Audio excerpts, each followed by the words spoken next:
And it seems to me that the very people who scream most about racism and the horrors of it and march in the streets with BLM and so forth are the most ambivalent about this particular form of hatred.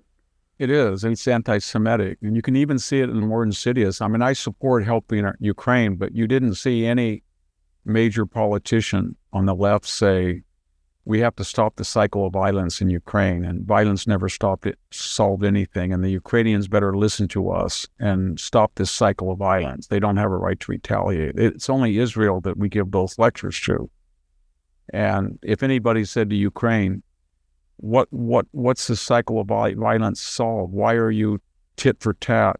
The same type of dialogue they're using with Israel. Everybody would think they're insane, and yet they get a pass by that attitude toward Israel. I think part of the problem is that, and I'm speaking that we're probably in roughly the same age group. When we grew up in the West, anti-Semitism was more of a kind of a right-wing carryover from the 20s or 30s, where people said, the Rothschilds are running the world, and it was easily identified, and it was discredited because of World War II, etc.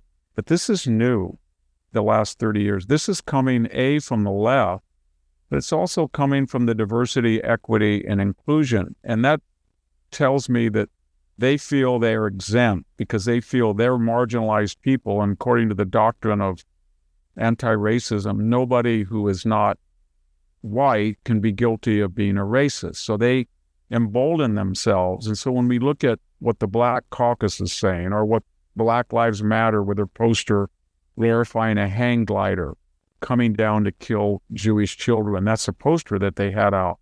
There's this idea that you can say these things on the left and there will be no consequences because you are a post-George Floyd woke victim yourself.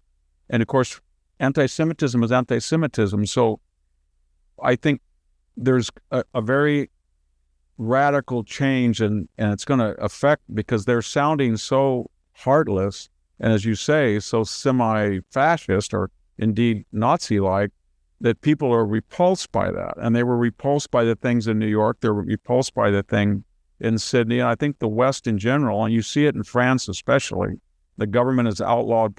I think people are saying multiculturalism doesn't work. It's different than multiracial. We are tolerant of races, but we have to have one common culture.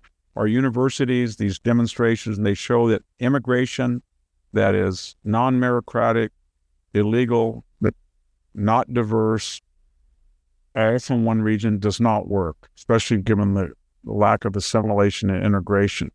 And they're saying something is toxic in higher education. Maybe we should not give them tax-exempt status for their endowments. Maybe we should get the government out of student loans.